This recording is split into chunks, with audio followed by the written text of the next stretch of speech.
믿사옵나이다. 아멘.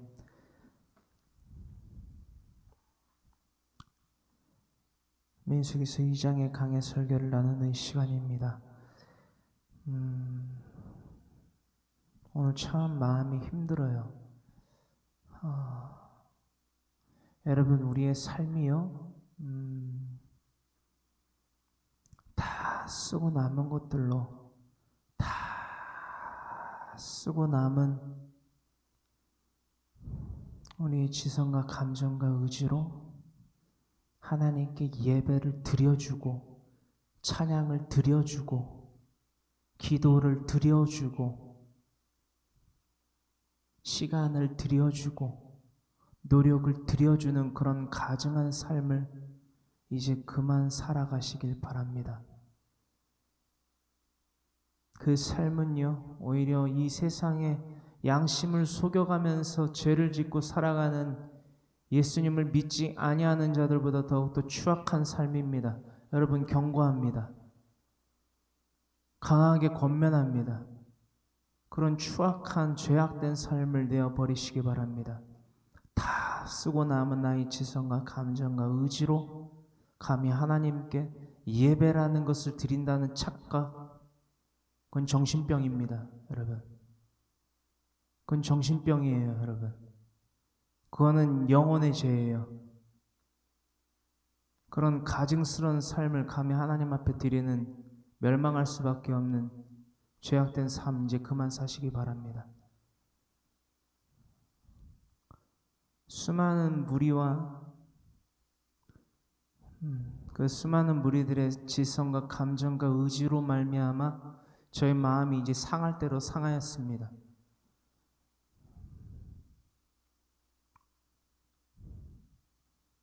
오늘 이 민수기서 2장의 말씀을 나눌 때에 왜 우리들의 마음이 온전치 못한 그런 가증스러운 행위인지를 알아보게 될 것입니다. 이 말씀에 의거하는 대상은요, 저도 예외가 없습니다. 아니요, 제가 첫 번째입니다. 그래서 이렇게 강하게 권면할 수 있는 거예요. 그건 정신병이라고.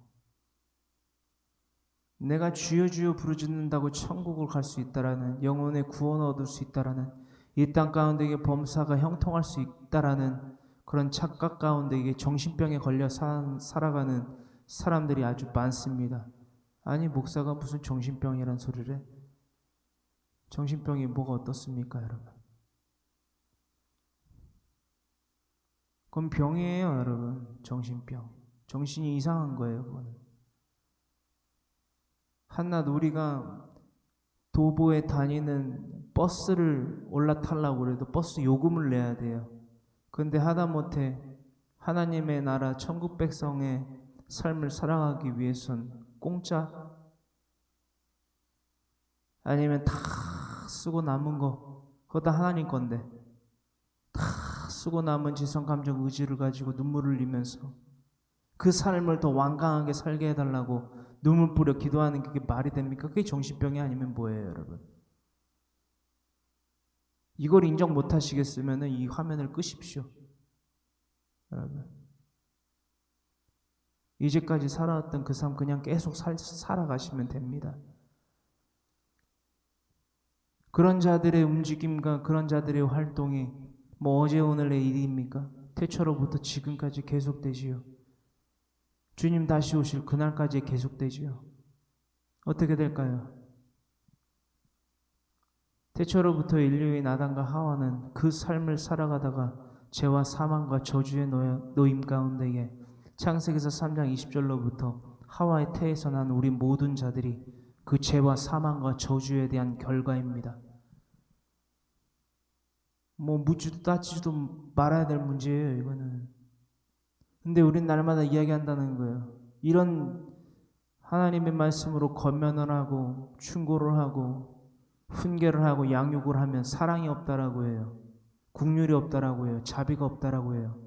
우리가 과연 하나님의 말씀을 강해 설교를 통해 나눠보면서 그게 과연 사랑이 없고 국률이 없고 자비가 없고 은혜가 없는 하나님의 섭리였더랍니까? 한번 답해 보세요, 여러분. 1년 365일이 매 순간순간이 하나님 앞에 드려지는 예배가 되어야 되는데 뭔가를 해주는 삶들이 이렇게 많은지 몰라요. 뭐가 이렇게 많은지, 뭐가 그렇게들 잘 나갔고, 뭐가 그렇게들 능력이 있어가지고, 뭐가 그렇게 유세를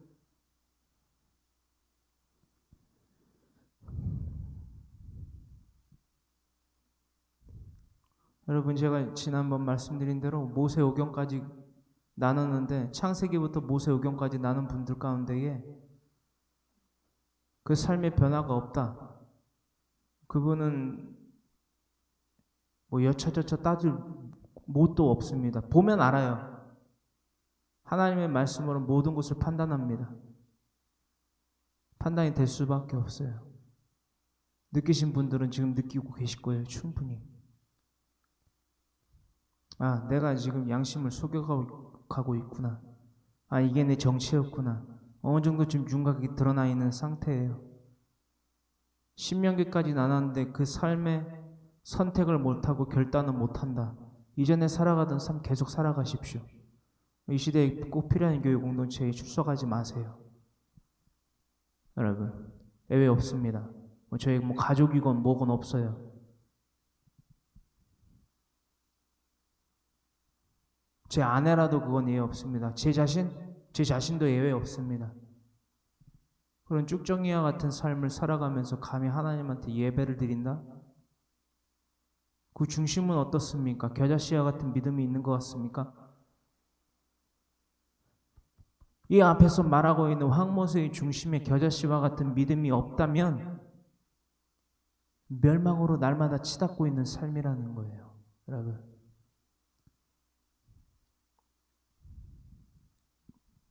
부디 이 시간이 우리의 어떤 머리를 채우는 어떤 지식을 쌓는 시간이 되지 않기를 원합니다. 이 시간은요, 심판이 아닌 구원을 받기 위함이고 복을 받기 위한 시간입니다.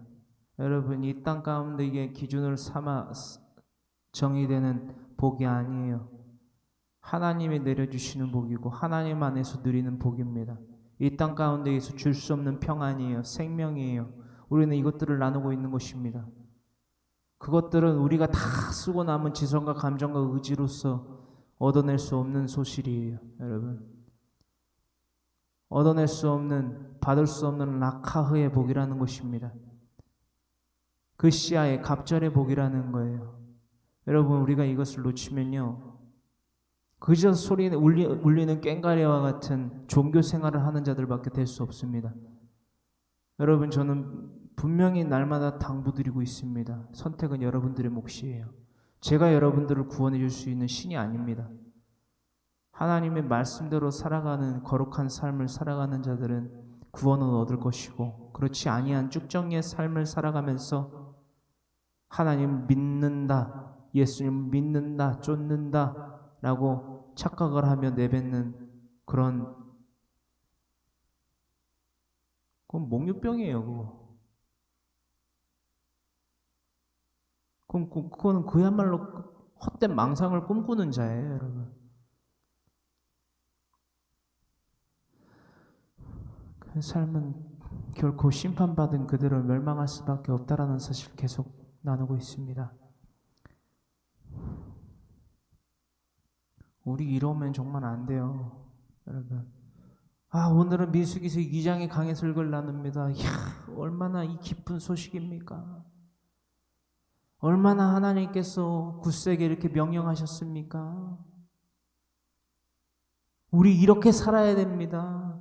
우리 이렇게 하나님이 주시는 라카의 복을, 갑절의 복을 받아 누려야 됩니다 라고 나눠도 모자랄 판국에, 여러분,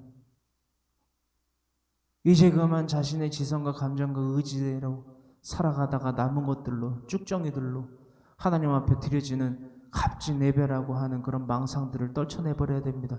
이러고 있으니, 여러분, 이래야만 하는 이 죄 많고 유혹 많은 세상 가운데 살고 있으니, 세상에 교회는 죄인들의 모임이라고 떠드는 세대에 살고 있으니, 얼마나 이게 참담의 현실인지 몰라요, 여러분. 여러분들의 가정 안녕하십니까? 여러분들의 일터는 오늘도 안녕하십니까? 여러분들의 범사는 오늘도 안녕하십니까? 하나도 안 안녕해 보여요, 여러분.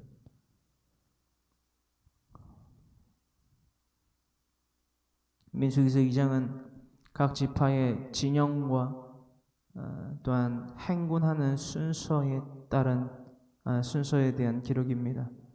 1절로부터 9절은 그 가운데에 제1대 제1 행군 1진영에 대한 기록입니다.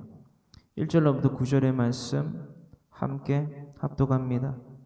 여호와께서 모세와 아론에게 말씀하여 이르시되 이스라엘 자손은 각각 자기의 진영의 군기와 자기의 조상의 가문의 기호 곁에 진을 치되 해막을 향하여 사방으로 치라. 동방해 돋는 쪽에 진칠 자는 그 진열별로 유다의 진영의 군기에 속한 자라. 유다 자손의 지휘관은 암미나답의 아들 나손이요 그의 군대로 계수된 자가 74,600명이며 그 곁에 진칠 자는 이삭을 지파라. 이삭을 자손의 지휘관은 수알의 아들 느다네리요 그의 군대로 계수된 자가 54,400명이라. 그리고 수불론 지파라. 수불론 자손의 지휘관은 헬론의 아들 엘리압이요 그의 군대로 계수된 자가 57,400명이니 유다 진영에 속한 군대로 계수된 군인의 총계는 186,400명이라. 그들은 제1대로 행진할지니라. 그러니까 제1대에 대한 기록이 1절로부터 9절 유다 지파에 속한 자들이 기록되어 있다라는 것입니다. 우리가 1절로부터 9절의 말씀을 살펴보실 때에 각기의 2절의 말씀이지요. 여호와께서 모세와 아론에게 말씀하여 이르셔서 각 지파의 진과 행군 순서 그 제1대에 대한 명령을 내리셨다라는 거예요. 그리고 그 명령은 이러하다라는 것입니다. 각각 자기의 진영의 군기와 군기 깃발이지요. 각각 족속을 나타내는 특징이 그려져 있는 어떠한 깃발이라고 우리가 해설하기도 하는데요. 진영의 군기와 자기의 조상의 가문의 기호 곁에 진을 치되 해막을 향하여 사방으로 치라. 이때 해막을 향하여 사방으로 치는 이 진에 대한 기록입니다. 또한 동방 해 돋는 쪽에 진칠자에 대한 기록은 그 진영별로 유다가 가장 먼저 나옵니다. 유다는 히브리어로 에후다라고 합니다. 그 이스라엘의 이 에후다 유다 마켓이 있어요. 전통 시장 재래시장인데 아주 볼 것도 많고 먹을 것도 많고 과일도 비교적 많이 저렴하고 이스라엘 물가가 비싸기로 유명한데요. 한국에 비해서 거의 유일한 것 같아요. 그리고 또 먹거리가 그래도 로컬 푸드가 그래도 참 저렴합니다. 다른 거는 뭐 기타 뭐 유류비나 뭐 기름값이나 이런 것들은 좀 비싼 편인 것 같았고요. 비쌌고요. 비교적 좀 저렴한 것은 과일이 조금 저렴하고요. 한국보다 저렴해요. 한국보다 저렴하고 그리고 길거리 음식 특히나 이스라엘 그 유대인 챕터보다는 유대인 지역보다는 아랍 지역에 있는 그 재래시장에 있는 그 상권들이 거의 한 하프 거의 반 정도 아니면 30% 못해도 한 30%는 더 저렴합니다. 그래서 혹시나 이스라엘에 가실 분들은 미리 알아두시면 좋을 게 어딜 가든 과일은 저렴하다. 그리고 아랍 지역의 마켓이 엄청 저렴하다라는 것 정도 참고하시면 좋겠습니다. 근데 뭐 좀 오래 있어야 될 것 같아요. 이스라엘에 뭐 성지순례라도 갈라 하시는 분들은 조금 오래 걸릴 것 같아요. 부연 설명 조금 드렸고요. 3절에 유다는요 히브리어로 에후다라고 기록하고 있습니다. 에후다는요 찬송하다 라는 뜻을 갖고 있습니다. 유다는 레아에게서 태어났습니다.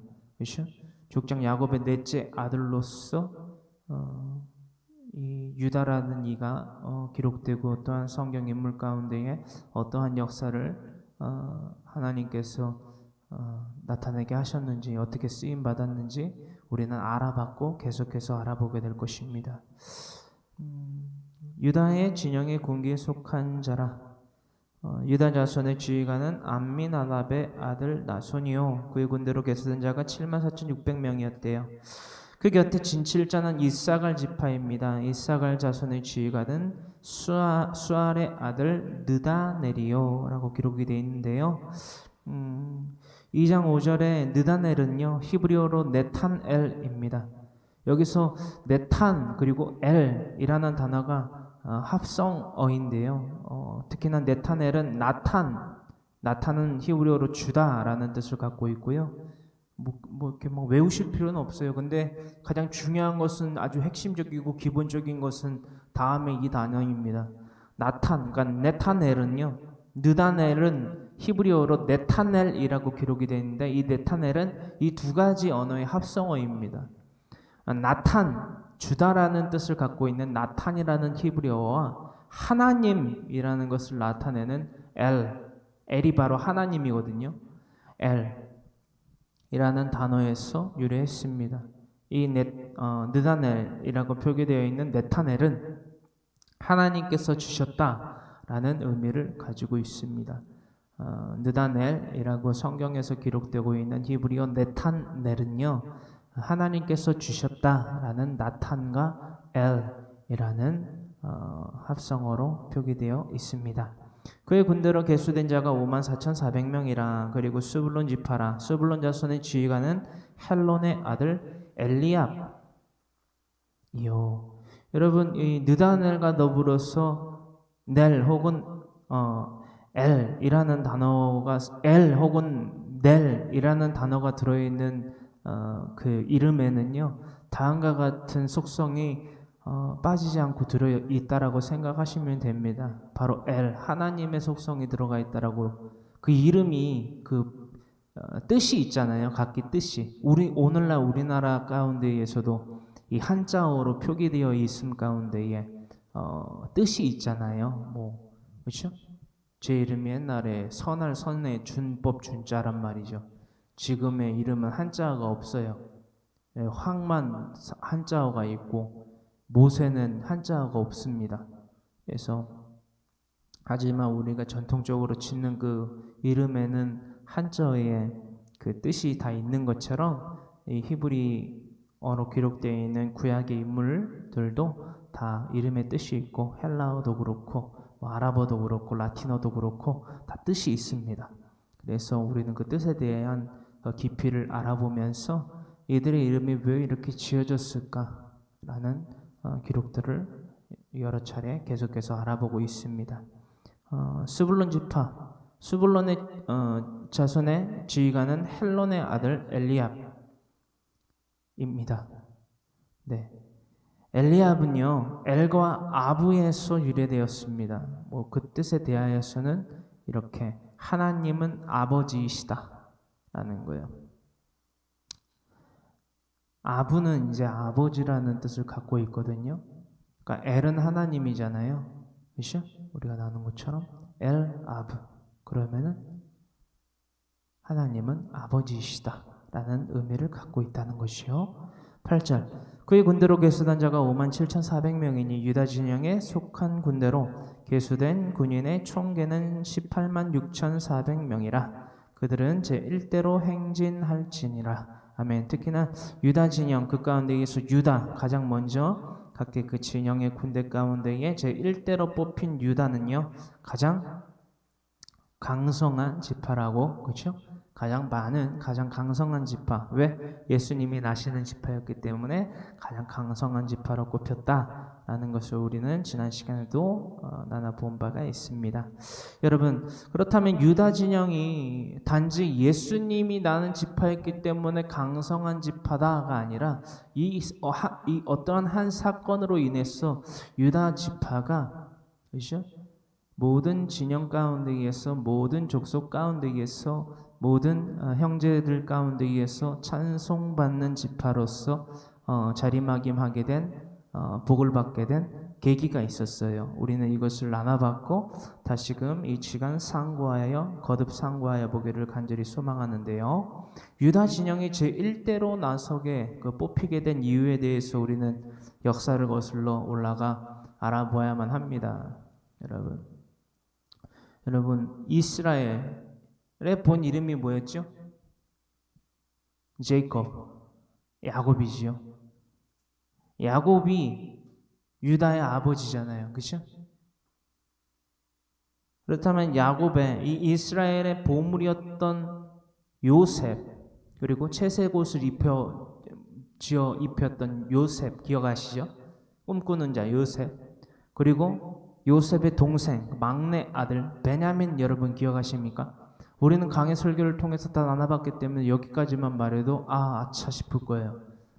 유다가 이렇게 하나님한테 쓰임 받았지, 이런 과거가 있었지, 그래서 이렇게 이스라엘의 행군과 진지 가운데, 진영 가운데 의해서 제1대 그리고 가장 강성한 지파로서 74,600명에 해당하는 그 군대로서 개수된 자가 있게 되었구나라는 아차라는 것이 나오게 될 거예요.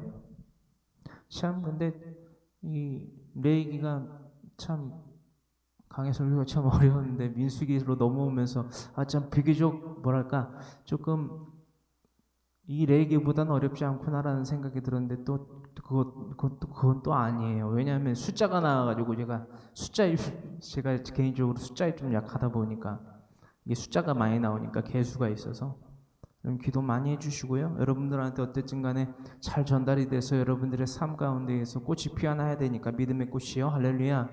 믿음의 꽃이 피어나기 위해서 또한 결실을 맺기 위해서 참 이 부족한 자가 여러분들에게 하나님의 말씀을 잘 대언할 수 있게 해달라고 기도해 주세요. 여러분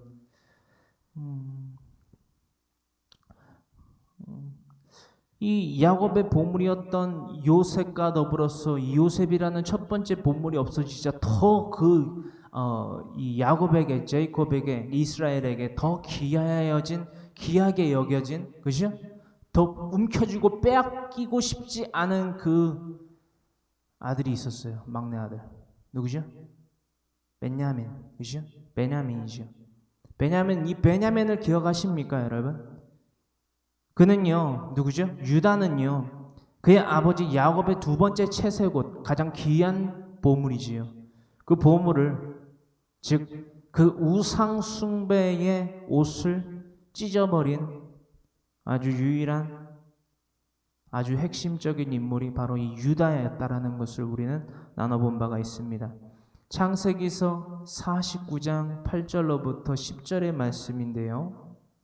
우리 다 같이 창세기서 49장 8절로부터 10절의 말씀 함께 찾아 합독하기를 원합니다. 조금 찾는 것이 늦으신 분들은 이 화면을 보시면 될 것 같아요. 제가 오늘도 조금 옆으로 나와서 하면 좋을 것 같아요. 자, 창세기서 49장 8절로부터 10절의 말씀 함께 합독합니다. 유다야, 너는 내 형제의 찬송이 될지라. 네 손이 네 원수의 목을 잡을 것이요 네 아버지의 아들들이 네 앞에 절하리로다. 유다는 사자 새끼로다. 내 아들아, 너는 움킨 것을 찢고 올라갔도다. 그가 엎드리고 웅크림이 수사자 같고 암사자 같으니 누가 그를 범할 수 있으랴. 규가 유다를 떠나지 아니하며 통치자의 지팡이가 그 발 사이에서 떠나지 아니하기를 실로가 오시기까지 이르리니 그에게 모든 백성이 복종하리로다. 아멘. 여기서 10절 하반절에서 기록되어 있는 실로는 바로 예수님을 의미하는 거예요. 예수님을 예표하고 있고, 또한 이 49장 8절로부터 10절의 말씀은 마지막 유언이지요. 야곱의 이스라엘의 마지막 유언 가운데에 각기 그 아들들에게 복과 화를 선포하면서 유다에게 다음과 같은 그의 하나님의 인도하심과 그 환경을 통해 그 심판으로서 회개의 백성을 일으키시는 하나님의 그 역사를 통하여서 나타나게 된 업적이죠. 업적에 대한 복을 선포받게 된 유다, 자신의 아버지 이스라엘의 마지막 임종의 때를 지키면서 받게 된 거예요. 저는 참 이 부분들을 나누면서 참 저희 어머니가 많이 생각이 납니다. 물론 아버지도 물론 뭐 생각이 나지만 사실 아버지보다도 어머니가 많이 생각이 나요. 왜냐하면 최근에 1월 달에 주무시러 가셔서 그런 것이 더 있지만 어쨌든 간에 아버지보다도 어머니와의 그런 시간들이 많이 있었기 때문에 많이 보고 싶기도 해서 때로는 눈물이 나기도 하고 안타까움에 눈물이 나기도 하고 하는데 참 이 야곱, 이 이스라엘이 마지막 임종의 때를 지켰던 이 아들들에 대한 기록들을 살펴보면 참 여러분들에게 더불어 나아가서 드리고 싶은 말씀은 후회하지 마시라는 거예요. 때로는요 어머니가 정말 사무치게 그리울 때가 있어요. 근데 못 보잖아요, 여러분. 눈을 감은 저희 부모나 형제를 보고 싶다고 해서 볼 수 있습니까, 여러분? 그걸 뭐 질문이라고 합니까? 못 보잖아요, 여러분. 그만큼 여러분 제 말씀을 잘 들으세요. 제가 이번 주 한 주 동안 묵상하게 하신 것이 바로 이건데, 원초적인 건데, 인간이 육체의 죽음을 맞이하면요 그 사람의 육체를 다시 볼 수 있어요, 없어요? 없죠. 당연한 거죠. 쉽게 대답 나오죠. 자, 그럼 이 질문에 대해서 여러분들은 분명히 답해야만 돼요, 여러분.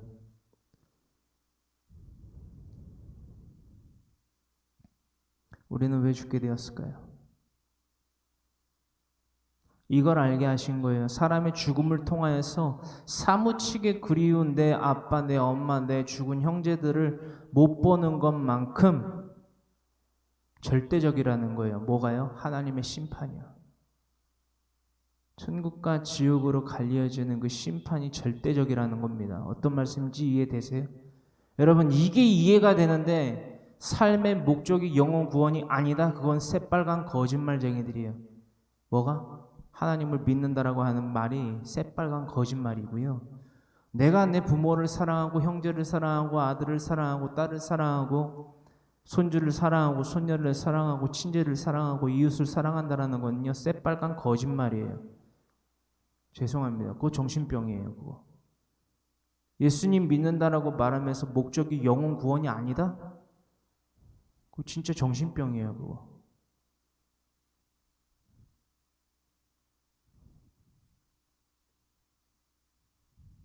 예수님을 믿는다라고 말하는 사람들이 구원에 대해서 심판에 대해서 설교를 하면 듣기 싫어해요. 실망했대요. 이거 뭐라고 얘기를 해야 되는 겁니까, 여러분? 예수님이 마태복음 4장 17절에 광야의 시험을 이기시고 우리에게 본을 보여주시기 위해서 하나님의 입으로부터 나오는 모든 말씀으로 살아야만 한다라는 교훈을 주시기 위해서 예표를 나타내시고, 그렇죠?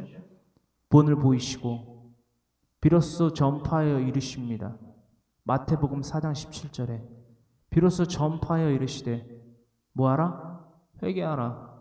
왜? 천국이 가까이 왔느니라. 이게 무슨 말이죠? 심판이 가까이 왔다. 임박한 진노의 때가 왔다. 이미 도끼가 그 뿌리에 놓였다. 세례 요한 또한 외쳤고요. 근데 예수님이 말씀하시고 명령하신 것을 전하는데 듣기 싫대요.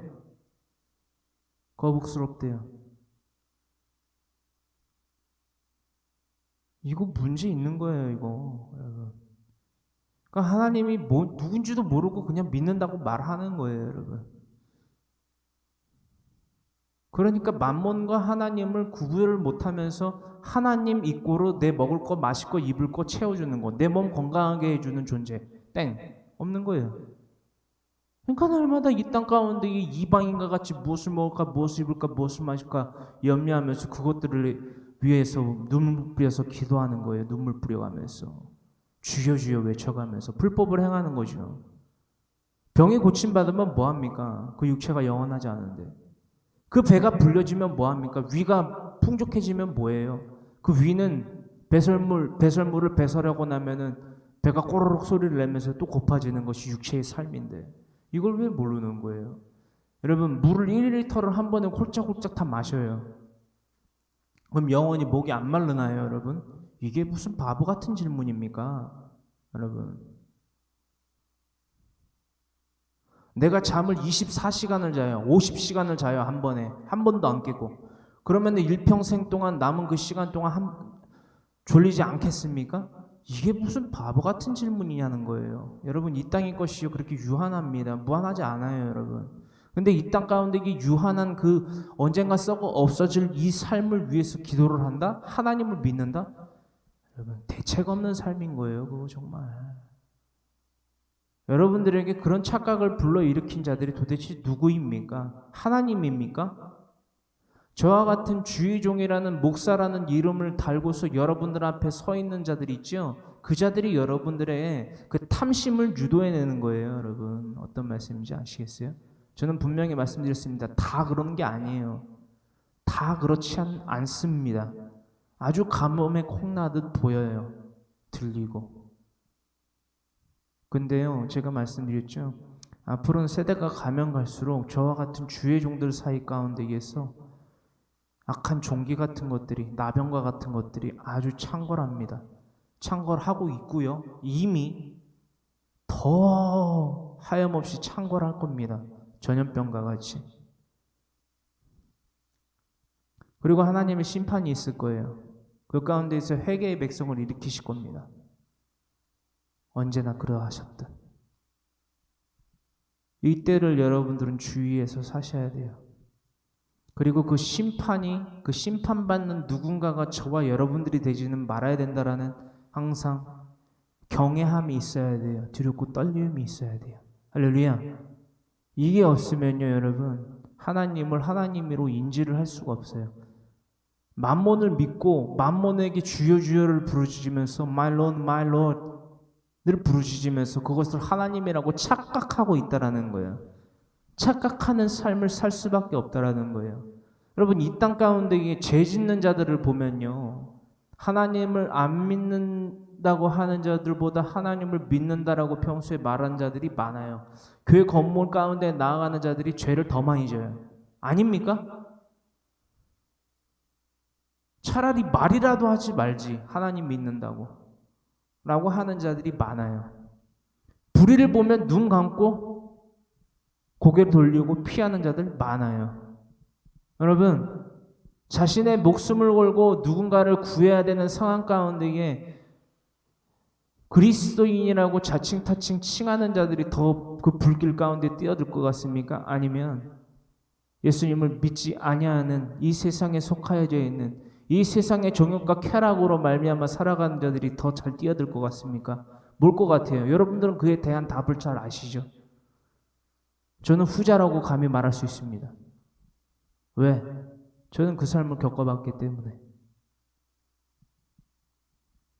여러분, 이거는요, 창피함, 부끄러움, 그 이상의 것을 우리는 의식을 해야 돼요, 여러분. 내 존재가 하나님을 믿는다라고 말은 하고 있는데 실상은 아니구나. 나는 하나님을 믿고 의지하고 그 의지하는 예배하는 삶, 그분을 전하는 삶이 아니라 나의 먹을 것, 마실 것, 입을 것, 나의 건강, 그걸 치료받고 체험받기 위하여서 만몬을 믿고 있는 거구나. 여러분, 우리가 창세기서 49장 8절로부터 10절의 말씀을 우리가 합독하심 가운데 깨달아야 될 건 무엇이냐면 우상을 철폐하여서 날마다 예수 그리스도께서 오실 길을 실로가 오실 길을 날마다 예배하는 자가 되어야만 됩니다. 할렐루야. 이 49장 8절로부터 10절에 기록되고 있는 이스라엘의 축복은요, 유다에 대한 이스라엘의 축복은요, 창세기서 43장 8절로부터 14절의 사건을 꼭 묵상하셔야만 합니다. 창세기서 43장 8절로부터 14절의 말씀을 꼭 묵상하시기 바랍니다. 이스라엘, 즉 야곱의 축복은요, 여러분, 야곱의 축복은요, 야곱의 자신의 지성과 감정과 의지대로 내뱉은 축복이 아닙니다. 이것은 영권에 대한 축복이라는 것을 우리는 알아봤습니다. 맞습니까? 하나님께서 직접적으로 내리신 계시를 통하여서 성경에 쓰여졌단 말이에요. 여러분, 그럼으로써 야곱의 축복은 특히나 이 임종의 때의 각 아들들에게 더한 그 축복은요, 영적인 축복입니다. 그 시아의 복이고요, 라카흐의 복이에요. 이 복을 갖다가 누리는 것이 곧 믿음을 증명하는 삶을 살아가는 오늘날 그리스도인의 삶, 혹은 이 구약에서는 미크라 코데시, 성의 삶이요, 신약에서의 개념에서는 에클레시아, 교회의 삶이라는 것을 우리는 날마다 나눠보고 있습니다. 여러분, 그리고 나아가서 9절에 유다는 사자 새끼로다. 그러니까 자라나는 거죠. 우리 믿음이 자라나듯이 사자 새끼라고 표현을 했는데, 내 아들아 너는 움킨 것을 찢고 올라갔도다. 이 움킨 것을 찢고 올라갔다라는 것은요, 저는 그래요.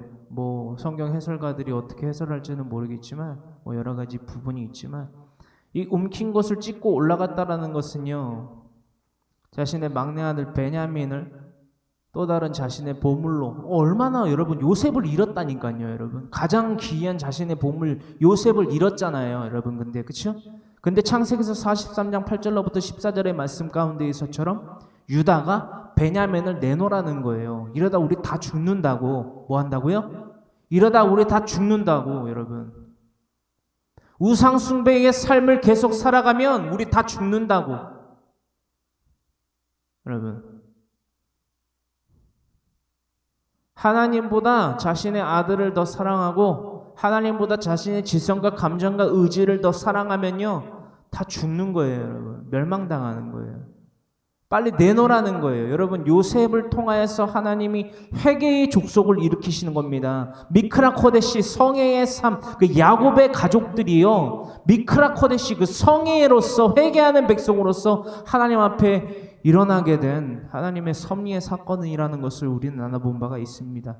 이렇게까지 나눴는데도 여러분들은 아직까지도 움켜진 것을 놓고 이거 내 거다라는 거예요. 이거 내 아들이다, 내 딸이다, 내 남편이다, 내 아내다, 나다, 내 거다, 내 거. 이러다 우리 다 죽습니다, 아버지. 내어놓으세요. 그래야 우리가 삽니다.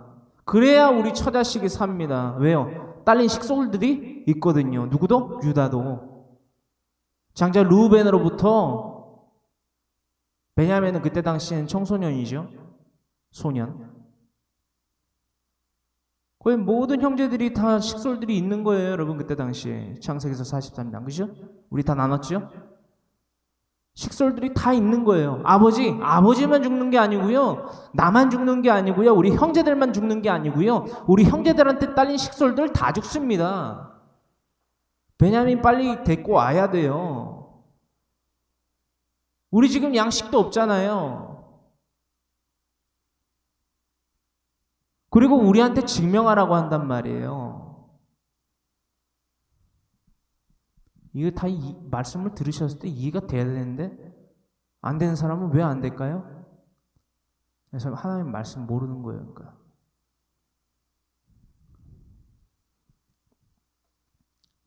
날마다 물어보세요. 날마다.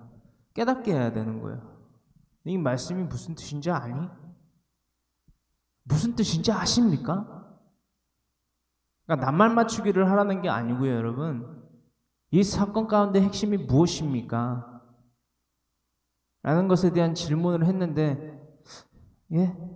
극적 이러면 안 된다라는 거예요. 이건 하나님을 믿을 수가 없다라는 것을 스스로 증명하는 겁니다. 그래서 질문을 하라는 거예요. 여러분, 예수님을 믿는다고, 하나님을 믿는다라고 말하는 자들이 꿈에서 좀 깨어나게끔 질문을 하라는 거예요. 여러분, 그것이 곧 복음을 전하는 거예요. 여러분, 날마다 예수님이 소년의 때에, 그렇죠? 예루살렘 성전에서 유대인들에게 묻기도 하시고 듣기도 하시고, 그 대학 가운데 의해서 그 유대인들이 기겁을 하는 거예요. 왜? 이 소년이 말하는 것이 하나도 틀림이 없고 그것을 초월하여서 굉장하거든요. 기염을 토할 정도로. 여러분, 이게 우리들의 삶이 되어야 돼요. 여러분, 할렐루야. 이 삶이 안 되면요, 여러분, 미크라 코데시 어림없습니다. 에클레시아 반푼어치도 없어요, 여러분. 어린 반푼어치도 없는 거예요.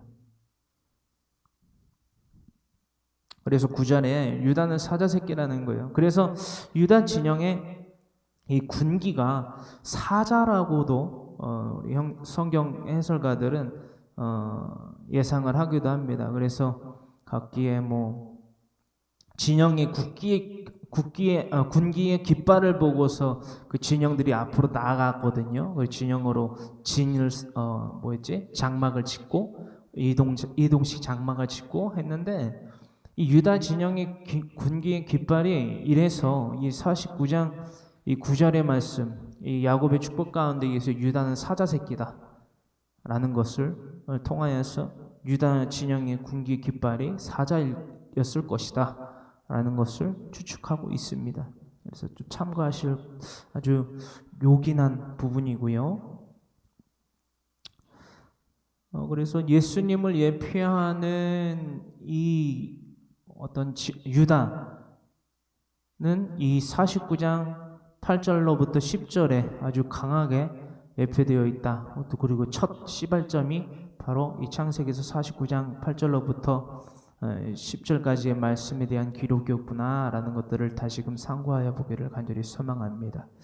여러분, 우리가요 이 말씀들을 통하여서 진정 우리들의 남편과 아내와 자녀와 부모와 형제와 이웃을 사랑한다라면요, 여러분, 그 말씀을 지켜 행하기 위해서, 확증하기 위해서 우상 숭배의 삶을 철저히 패야만 합니다.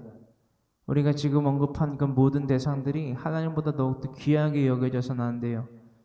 요셉에게 입혔던 그 채색옷, 여러분, 뭐 성경 가운데에서 베냐민에게도 채색옷을 입혔다라고 기록이 안 돼 있습니다. 그렇죠? 안 돼 있죠? 우리 확인해 봤죠? 안 돼 있는 것. 요셉에게만 채색옷을 입혔다고 문자적으로는 기록이 돼 있어요. 근데 우리가 충분히 예상해 볼 수 있는 것은 무엇이죠? 방금 나눴던 말씀들을 통해서도 알 수 있지만 베냐민에게는 채색옷이 아니라 황금옷을 입혔다는 거예요. 왜? 내가 요셉도 잃게 되는데 내가 베냐민도 잃게 될까봐 두렵다. 이것은 장자 루벤한테도 말한 거예요. 유다만 달라고 그랬던 게 아니죠? 그렇죠? 아시죠? 여러분 아시죠? 유다만 베냐민을 내어달라고 그랬던 게 아니죠. 장자 루벤도 달라고 했죠. 약속하면서 아버지, 내가 아버지 앞에 막내를 베냐민을 꼭 데려다 놓겠습니다. 목숨 걸었죠. 루벤이. 기억하시나요? 그렇습니다. 왜 하나님은 이 요셉을 통해서 이 야곱, 그 이스라엘의 집안을 미크라 코데시, 성의 삶과 같은 그 회개의 백성으로 일으키셨을까요, 여러분? 하나님의 말씀에 순종하여 살아가는 삶을 기로하고 하나님께서 더하여 주신 이 언약을 성취하여 주신다는 그 바람, 그것에 대한 온전함을 잃어버리고 당장 눈앞에 보이는 그 시급한 것들을 우상화시켰다는 거예요. 누가? 야곱이. 이해되세요, 여러분? 이게 다 아시는 내용이죠, 여러분. 제가 뭐 부연 설명 더 안 드려도 되죠. 그럼으로써 우리는 이 사건들을 통하여서 깨닫게 되는 것은 무엇입니까? 하나님의 말씀 성경 66권을 가르쳐 지켜 행하게 하는 것, 그것만이 유일한 우리의 살 길입니다. 그것만이 유일한 우리가 회개의 백성으로서 하나님 앞에 거룩함을 나타낼 수 있는 미크라 코데시오 에클레시아의 삶을 살아가는 예배자의 삶이라는 것을, 예수님을 믿는 자라는 것을 우리는 잊지 말아야만 합니다. 민수기서 2장 10절로부터 16절의 말씀 함께 합독합니다. 16절까지 말씀 함께 합독합니다. 남쪽에는 르우벤 군대 진영의 군기가 있을 것이라. 르우벤 자손의 지휘관은 스데울의 아들 엘리수리요. 그의 군대로 계수된 자가 46,500명이며 그 곁에 진칠자는 시므온 지파라. 시므온 자손의 지휘관은 스리사떼의 아들 술루미엘이요. 그의 군대로 계수된 자가 59,300명이며 또 갓 지파라 갓 자손의 지휘관은 루엘의 아들 엘리아삽이요 그의 군대로 계수된 자가 45,650명이니 루벤 진영에 속하여 계수된 군인의 총계는 151,450명이라 그들은 제2대로 행진할지니라. 아멘. 행진 진영에 대해서 기록이 또 돼 있어요. 10절로부터 언어적인 것들, 이름에 대한 게 또 큰데요. 이름에 대한 것들을 조금 살펴보면은 이 10절로부터 16절의 말씀 그냥 읽고 우리가 끝내도 되는데 이 이름에 대한 의미들이 또 있어요. 이 의미들이 부여하는 미션들이 있거든요. 하나님이 주시는 이들에 대한 미션. 이들이 이 소명을 사명을 잘 감당했는가 충성하여서 라는 것들을 또 우리가 민수기서 2장의 각기 지파의 진과 행군 순서 그렇죠? 그들이 각기 지도자로 쓰임 받았을 때 그들이 지도자로서 하나님의 세우신 지도자들로서 그들의 맡겨진 파수꾼의 사명을 잘 감당했는가 라는 것들을 우리가 귀추를 두고서 하나님의 말씀을 계속되는 강해 설교를 통하여서 나눠보면서 과연 나는 충성을 하는가 혹은 불순종을 하는가 순종을 하는가 불순종을 하는가 이것들을 살펴보아야만 된다라는 거예요. 10절로부터 그 이름에 대한 뜻들을 조금씩 알아봅니다. 남쪽에 진영이에요. 남쪽에는 루벤 군대 진영에 군기가 있을 것이라. 이 루벤의 이 말 뜻은요, 한 아들을 보라. 한 아들을 보라. 라는 뜻 또는 주께서 나의 괴로움을 돌보셨도다. 주께서 나의 괴로움을 돌보셨도다. 라는 뜻을 갖고 있지요. 우리 알아봤던 내용이에요. 그 진영에 군기가 있을 것이라. 루벤 자손의 지휘관은 수데올의 아들 엘리술. 여기서 말하는 엘리술 할 때 또 무슨 자가 들어가지요? 엘은 뭐라고요? 하나님. 그래서 엘리술의 뜻은요, 하나님은 반석이시다 라는 뜻을 갖고 있습니다. 엘리술은 하나님은 반석이시다 라는 뜻을 갖고 있습니다. 11절 그의 군대로 계산한 자가 45,600명이며 그 곁에 진칠자는 시므온은 드름이라는 뜻을 갖고 있습니다. 적어 놓으시고요. 시므온 자손의 지휘관은 수리사떼의 아들 술루미엘은 엘이 또 들어가 있죠. 그렇죠? 이 이름들에 참 귀추를 두시는 것이 성경을 읽으면서 참 도움이 많이 됩니다. 엘이 들어있어? 그러면 직접적인 하나님의 이름 속성이 들어가 있는 거네? 뭐지? 한번 찾아볼까? 이런 재미와 이런 어떤 궁극적인 막 진취적인 뭔가가 막 생기더라고요, 저는. 그래서 이렇게 이름에 대한 의미들을 해석하여 보았습니다.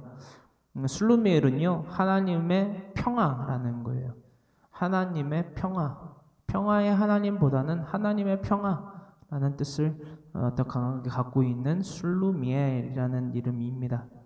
여러분, 이 화면 구도가 어때요? 여러분, 화면이 좀 크고 제가 옆으로 좀 나왔는데 괜찮나요? 괜찮아요? 좋아요? 네. 네, 여러분들이 글씨가 또 잘 안 보이실까봐 조금 폰트를 키우긴 했는데 저 잘 보이시라고 오늘 여러분들한테 또 선물을 또 준비했어요. 그래서 특별히 좀 화면을 더 키워봤습니다. 선물은 조금 이따 나눌게요. 어디까지 나눴죠? 술루미엘까지.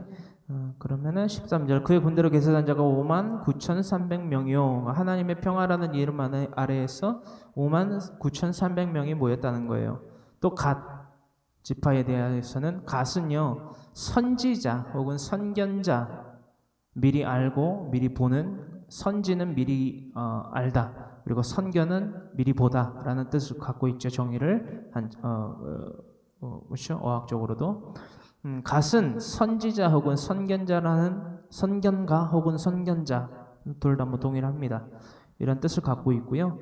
갓 자손의 지휘관은 루엘의 아들 엘리아삽이에요. 엘리아삽은 하나님께서 더하셨다 라는 뜻을 갖고 있습니다. 하나님께서 더하셨다라는 뜻을 갖고 있는 엘리야사. 그의 군대로 계수된 자가 그 이름 아래 모인 자가 계수된 자가 45,650명이다. 루엘의 진영에 속하여 계수된 군인의 총계가 15만 1,450명. 그들은 제2대로 행진할지니라 라고 기록이 되어 있어요. 민수기서 2장 17절의 말씀입니다. 우리 다 같이 2장 17절 함께 합독합니다. 그 다음에 해막이 레인의 진영과 함께 모든 진영의 중앙에 있어 행진하되 그들의 진친 순서대로 각 사람은 자기의 위치에서 자기들의 길을 따라 앞으로 행진할지니라. 우리는 계속해서 진행 구도, 그렇죠? 진행할 때의 각기 진영이 어떻게 위치하는 것인지 기록들을 살펴보고 있다는 것입니다.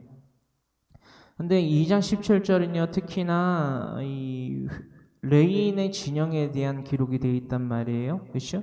그렇다면 우리는 이 민수기서 1장 50절로부터 53절의 말씀, 우리가 지난 시간 나눴던 금요일이지요. 금요일 날 나눴던 이 말씀을 다시 살펴보지 아니할 수가 없다라는 것입니다. 레위 자손에게 맡겨진 또한 레위 자손들의 진영과 레위 자손들에게 맡겨진 직무에 대한 기록들을 우리는 살펴보아야만 하겠습니다.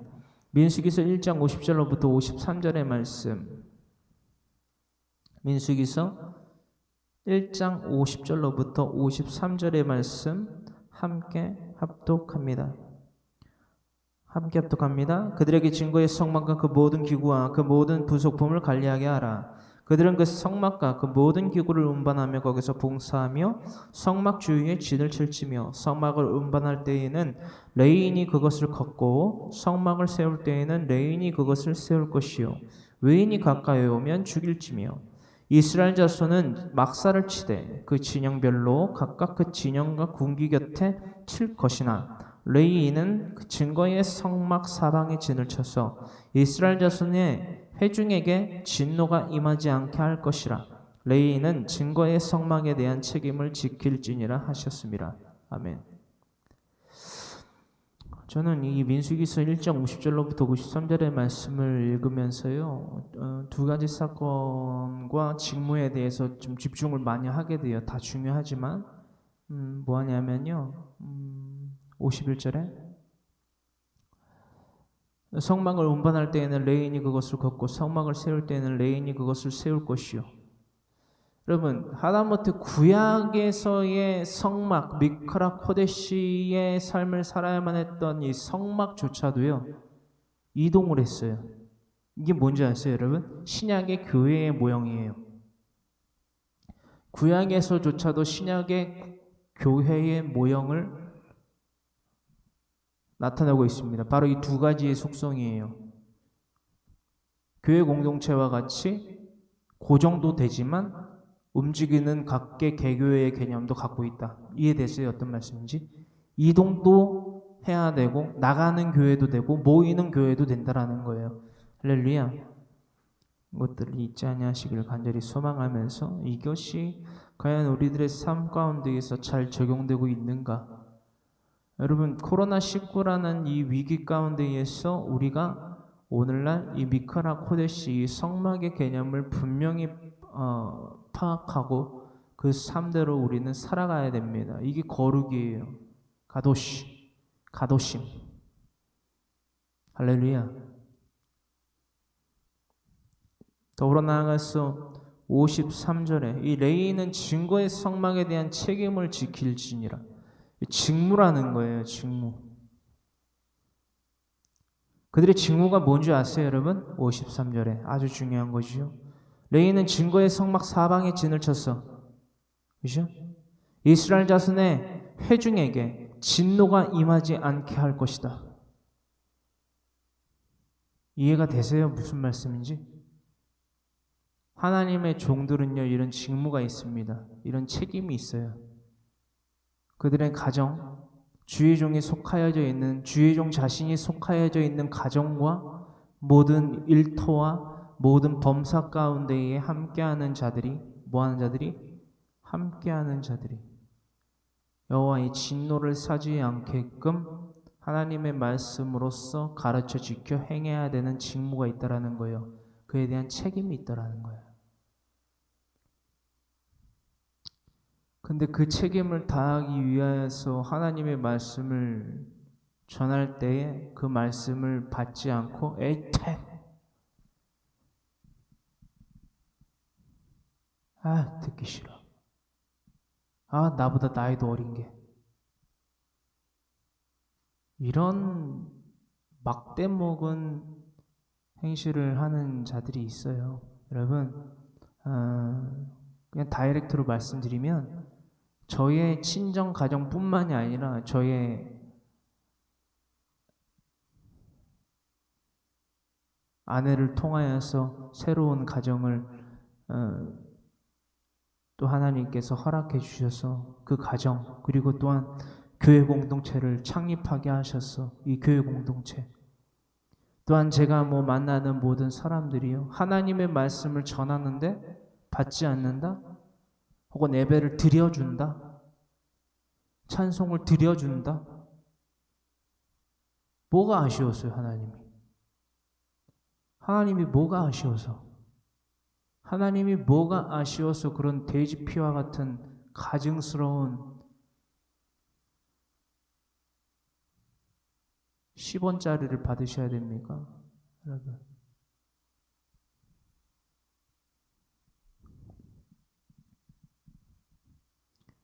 제가 몇 번 말씀드렸지만 여러분의 가정에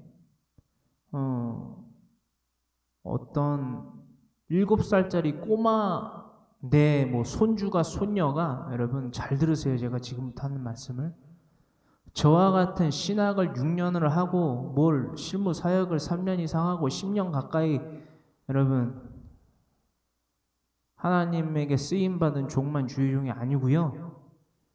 7살짜리 꼬마가 아니 3살짜리 갓난 꼬마애가 여러분들에게 하나님의 말씀을 전해도 여러분들은 들어야 돼요. 왜? 그리스도인들에게는 우연이 없거든요. 그것도 하나님이 역사하시는 거예요. 3살짜리 꼬마라고 7살짜리 내 손주라고 손녀라고 하나님의 말씀을 전하고 할머니, 할아버지, 엄마, 아빠 하나님 말씀이 이렇게 써져 있는데요. 이거 좀 보세요.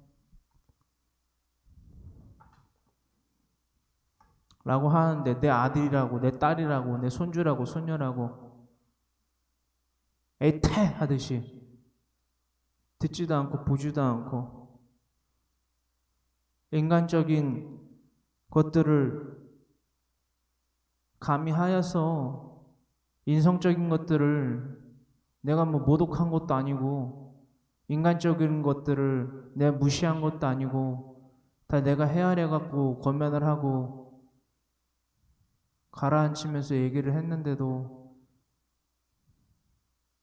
그건 해보자는 거죠. 하나님이랑 많이 해보세요. 하나님이랑 어떻게 되나 분명히 말씀드렸습니다. 저는 3살짜리 꼬마애가 여러분들한테 성경을 들이밀면서 하나님 말씀이 이렇게 기록되어 있는데요. 귀를 활짝 열고 들어야 돼요. 여러분들보다 어리다고 함부로 무시하는 그게 아닙니다. 왜? 하나님 말씀을 꺼내 든 순간 그 사람은 양심에 찔려야 돼요. 여러분 뭐가 그렇게 잘났습니까? 뭐가 그렇게 능력이 있어요? 뭐가 그렇게 대단한 인물들이에요? 그건 건방이잖아요. 여러분 하나님 앞에서 건방 떨면서 자신보다 조금 어리다고 조금 더 빨리 나왔다고 왜 여러분들 기준대로 삼아도 건방 떨면 안 됩니까? 하나님한테 건방 떠는데 여러분 이해되세요? 무슨 말씀인지? 그런 막대먹은 행실들이 어디 있습니까? 정말 좀 경고하는 거예요. 알아서 새겨서들 들으세요. 이제 참을 수가 없어요. 왜들 그러고 사는지. 이것은 과연 제 일만이 아니에요. 그리고 제 일만이 되어서도 안 돼요. 날마다 여러분들의 가정 가운데에서 날마다 유다가 자신의 아버지의 2번째 황금옷이죠. 진짜 베냐민을 뺏어냈듯이 우상 숭배의 삶을 여러분 날마다 뺏겨내야 돼요. 내 부모에게서, 내 남편에게서, 아내에게서, 내 아들에게서, 내 딸에게서, 손주에게서, 손녀에게서 다 뺏어버려야 돼요. 아주 홀딱홀딱 뺏겨버려야 돼요. 아주 그냥. 여러분, 어디 감히 하나님 앞에서 건방을 떨어요. 아니 옴짝달싹 못하게 그냥 빨개로 활짝 뺏겨버려야지.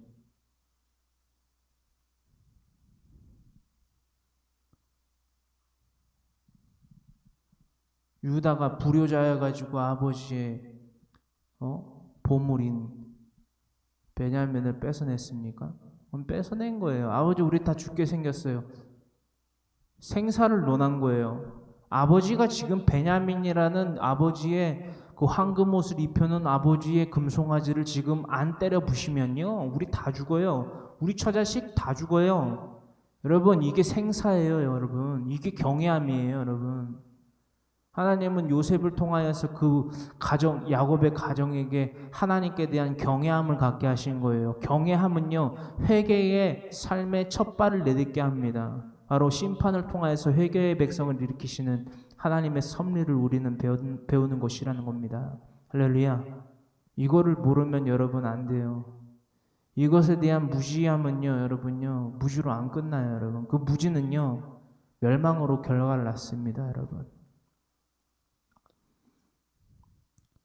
이처럼 하나님을 믿는다라고 말하는 자들은요, 이렇게 책임이 있다라는 거예요. 53절에 기록되어 있는 말씀처럼요. 민수기서 3장 3절의 말씀 또한 나눕니다.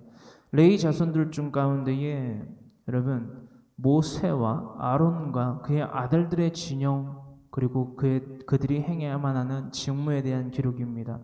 민수기서 3장 3절의 말씀이에요. 성막 앞 동쪽 곧 회막 앞 헷 돋는 쪽에는 모세와 아론과 아론의 아들들이 진을 치고 이스라엘 자손의 직무를 위하여 성소의 직무를 수행할 것이며 외인이 가까이 오면 죽일지니라.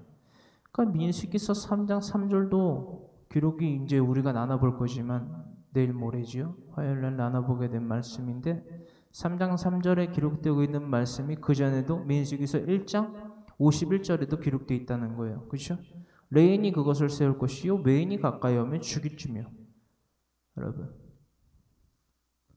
이것이 레위 자손들 중 가운데 모세와 아론과 아들들의 진영 및 직무라는 거예요. 그리고 그 밖에도 이러한 자들에 대한 기록이 이렇게 담겨져 있다라는 것입니다. 민수기서 3장 23절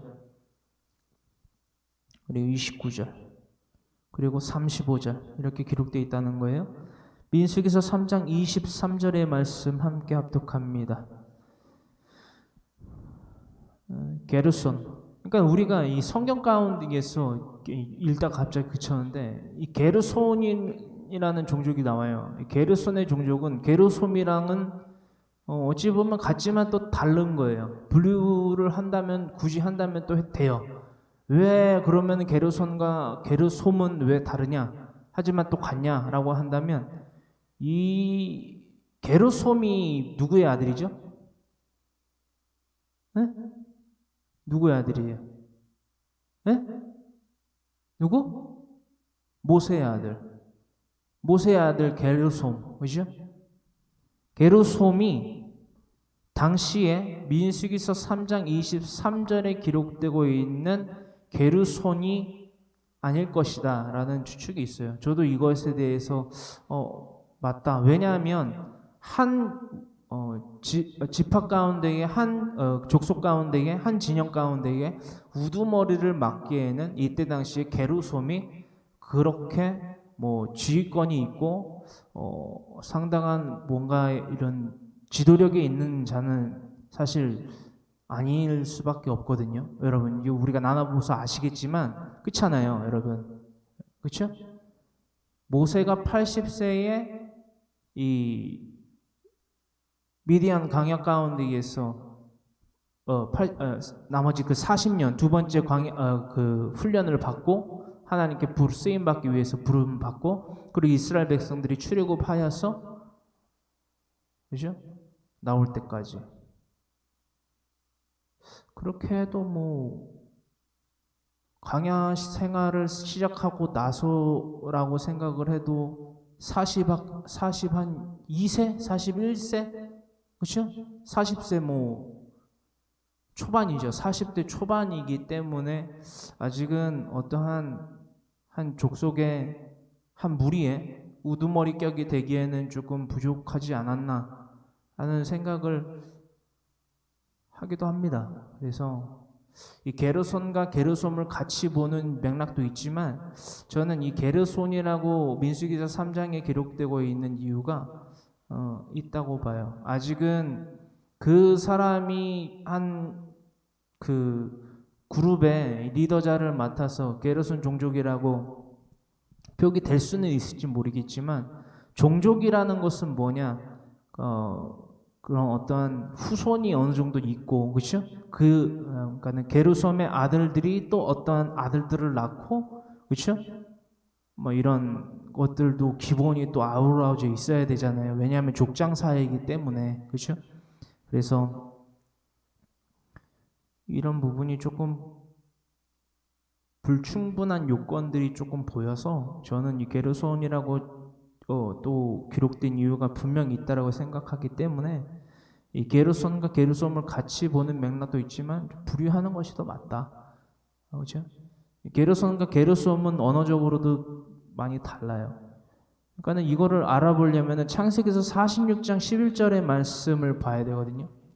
창세기에서 46장 11절에 의거하면요, 게르솜, 그러니까 모세의 아들이잖아요. 이 게르솜이라는 이름 자체가 이방에서 나그네 됨이라는 뜻을 갖고 있거든요. 그 이름에서부터도 뜻이 또 갈리고 게르손과 게르솜은.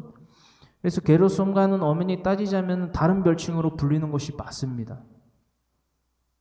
아마도 우리가 나누고 있는 이 민수기서 2장의 개념에서는 이 게르솜의 후예들로 이루어진 족속은 아닌 듯합니다.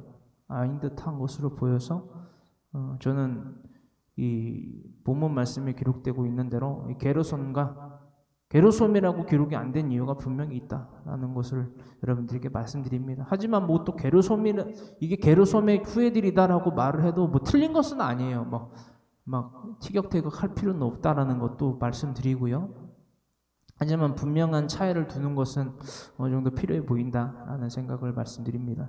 이 게르손 종족들은 성막 뒤 곧 서쪽에 진을 칠 것이요. 근데 이거를 보면서 말씀드리는 게 편할 것 같긴 한데 제가 나중에 선물로 드릴게요. 뭐 아끼는 건 아니고요. 근데 지금은 좀 텍스트에 문자에 조금 집중하기를 원해서 미리 안 보여드리는 거예요. 종족들은 성막 뒤 곧 서쪽에 진을 칠 것이요. 게르손 자손들은요, 성막 뒤 곧 서쪽에 진을 칠 것이요.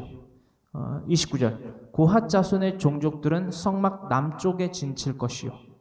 그리고 35절. 아비 하일의 아들 술리엘은 무라리 종족과 조상의 가문의 지휘관이 될 것이요. 이 종족은 성막 북쪽에 진을 칠 것이요. 즉 무라리 종족은 성막 북쪽에 진을 칠 것이요.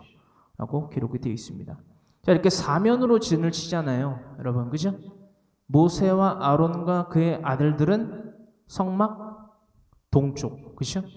성막의 동쪽. 그러니까는 그 진영이 진행하는 방향 쪽에 있는 그 동쪽에 진을 칩니다. 그리고 성막이 머물러 있을 때에도 동쪽에 진을 칩니다. 그리고 이 서쪽과 남쪽과 각 북쪽에는 다음과 같은 게르손 종족이 서쪽에 그 진영이 이제 스탑했을 때 게르손 종족은 서쪽에 진을 치고요. 즉 이제 아론과 모세와 아론의 아들들의 반대편이지요. 그러니까 동쪽에 그들이 장막을 치고 이제 서쪽에 게르손 종족 치고 남쪽에 고핫 자손 치고 이제 북쪽에 무라리 종족이 진을 치는 거예요. 머물렀을 때의 기준이에요. 여러분, 그렇습니다. 이 말씀 우리가 아주 속속들이 알아보고 있는데 다 이해되시죠? 네. 이들은 외부의 적뿐만이 아니라 내부의 적, 즉 우상 숭배자들을 살피고 배격하기 위하여서 이러한 진영을 하나님의 명령에 따라서 사방으로 성막을 둘러쌌다라는 거예요. 이해되십니까? 사방으로, 동서남북 사방으로 진을 치잖아요, 여러분. 이것은 뭐죠? 외부로부터의 이 침략을, 여러분, 접근을 배격하는 것도 있지만 우상숭배, 내부의 적에 있는 우상숭배라는 가장 큰 적을 배격하고 경계하는 직무를 했다라는 것입니다. 이 레이의 자손들이 말이에요. 할렐루야. 우리가 지금 나누고 있는 모세와 아론과 그 네 아들들과 게르손 종족과 고핫 족속과 그죠? 이 무라리 종족은 다 레이의 자손이잖아요. 할렐루야. 이 레이의 자손들은 성막을 지켰다라는 거예요. 즉 자신들의 책임을 다했다는 거예요. 책임을 다하기 위해서 이 성막을 동서남북으로 에워싸고 진영을 쌓다라는 거죠. 이 말인즉슨 여러분 무엇을 의미하냐면 예배의 내실을 다짐으로써 외부의 적을 배격하는 것이 이 레위 자손의 첫 번째 직무였다. 그리고 그들의 궁극적 목적은 내부의 적에 대한 방비 또한 경계 또한 분별 또한 그치지 않았다. 그것이 더욱더 핵심적인 그들의 직무였다라는 것을 의미하고 있다라는 거예요. 적은 항상 가까이에 있습니다. 뭐라고요? 적은 항상 가까이에 있어요. 자기 집안의 식구가 자기의 원수입니다. 이해되세요? 자기 집안의 식구가 자기 원수라고요. 그러니까 내 집안의 식구가 내 아내라고요, 여러분. 왠지 아세요? 내가 하나님보다 내 아내를 더 사랑할 수 있다라는 거예요. 예를 저로 들었죠? 왜일까요? 이만한 여러분들한테 이해되고 변명하지 못할 거리가 어디 있어요? 저는 제 아내에 대해서 얘기를 하고 있는 거예요, 지금. 제가 자칫 잘못하면 제 아내를 하나님보다 더욱더 사랑할 수 있다라는 거예요. 그걸 배격하라는 거예요, 여러분.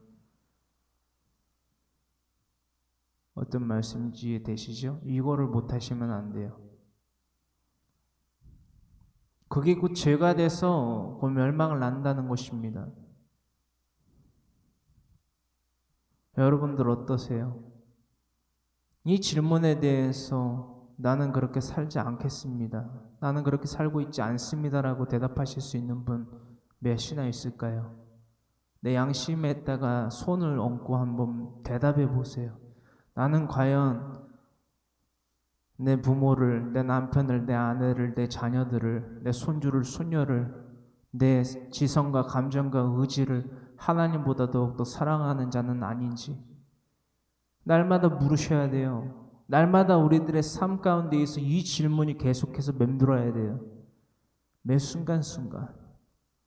이게 그 우상 숭배의 삶으로 이어지기 때문에 날마다 이게 경외함, 즉 두렵고 떨림으로 하나님 앞에서 나에게 하나님께서 질문하시는 질문이 되어야만 된다라는 거예요. 할렐루야.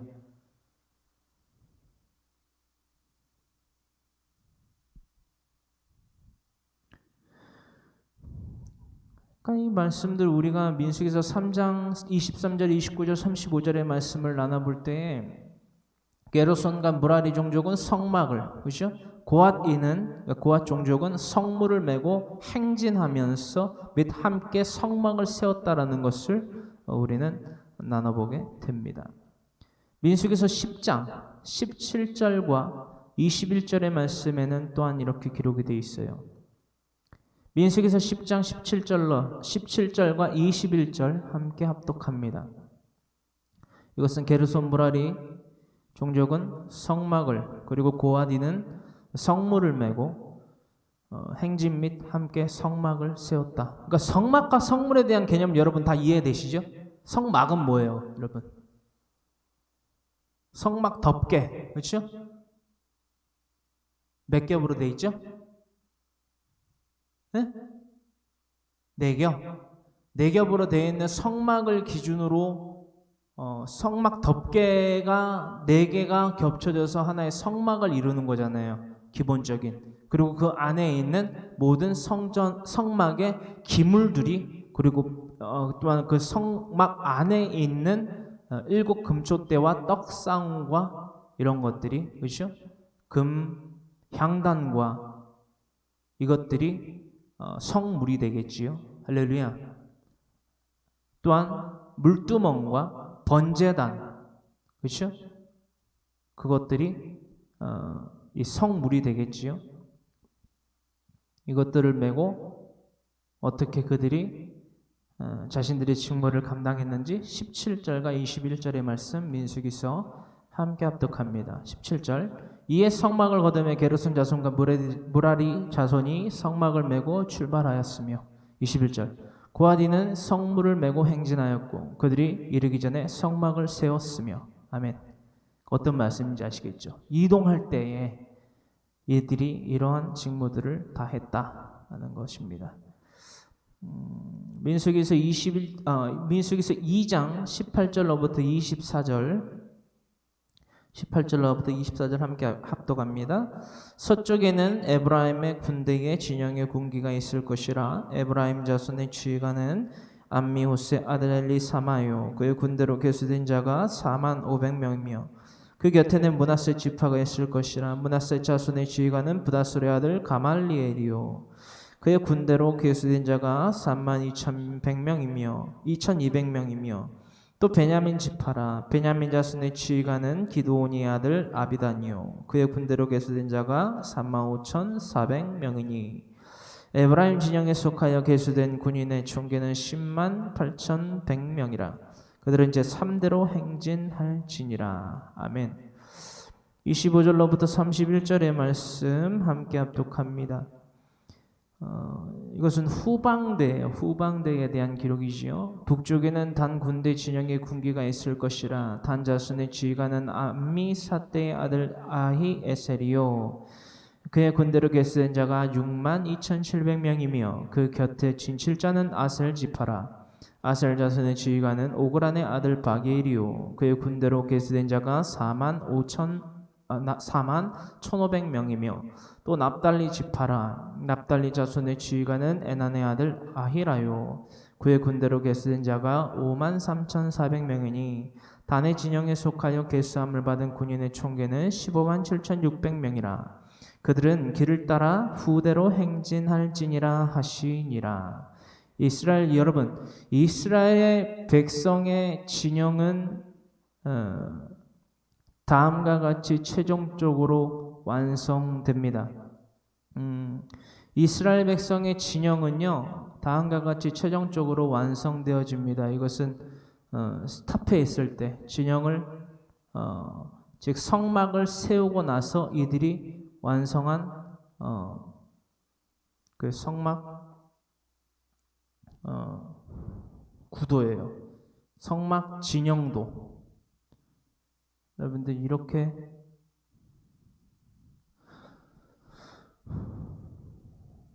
생겼어요.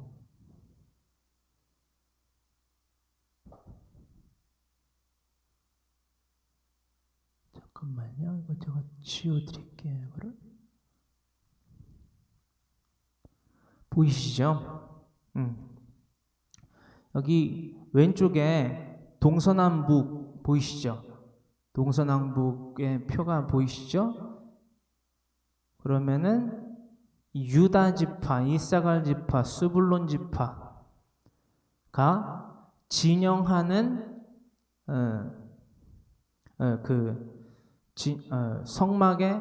성막을 지었을 때, 그러니까 스탑해 있을 때, 멈춰 있을 때 이러한 구도를 갖고 있다라는 거예요. 정 가운데에 성막이 있고 동쪽 방향으로 모세와 아론과 제사장 집안들이 동쪽을 지키고, 남쪽은 고핫의 자손들이 지키고, 서쪽은 게르손 자손들이죠. 게르손 자손들이 지키고 그리고 북쪽은 무라리 자손들이 지키고 있다라는 거예요. 그 외 나머지 지파들이 그렇죠? 이사갈, 스불론, 루벤, 시므온, 갓, 에브라임, 므낫세, 베냐민, 단, 아셀, 납달리. 그러니까 시계 방향으로 시계 방향으로 그렇죠? 유다 지파로부터 납달리 지파까지 쭉 뺑 돌러가지고 이 성막을 지키고 있는 이 레이의 자손들을 감싸고 있는 구도로 이 성막의 진영이 이스라엘 진영이 완성되어졌다라는 거예요. 또한 어떤 성경 해설가들은요, 이 이스라엘의 진영도를 살펴보면 마치 이들의 진영 모양이 십자가와 같다. 뭐 이렇게 해설하는 분들도 계십니다. 근데 이렇게 각기 동서남북으로 이들의 진영의 숫자들을 헤아려서 한번 구도를 이렇게 만들어 보면요, 십자가 모양이 나오기도 해요.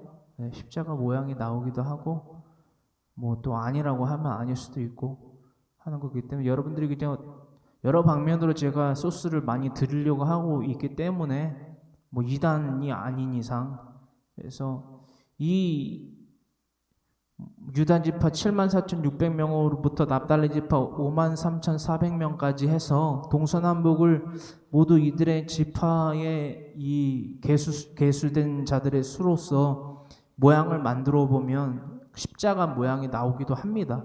제가 이제 여러분들에게 보기 쉽게 만들기 위해서 이렇게 만들어서 십자가 모양이 안 나오기도 하는데 지금은 이 숫자들을 만들어 보면 또 나와요. 그러니까는 동쪽과 서쪽이 길어요. 그리고 남쪽과 북쪽이 좀 짧고요. 동쪽과 서쪽에 비해서 여러분 좀 계산이 빠르신 분들은 좀 나오실 거예요. 얼추 그 모양이. 또 남쪽과 북쪽이 조금 작고 동쪽과 서쪽이 조금 긴 모양이 나옵니다. 그래서 십자가 모양이 나오기도 합니다. 그 점도 또한 우리가 참고하여 보실 거고요.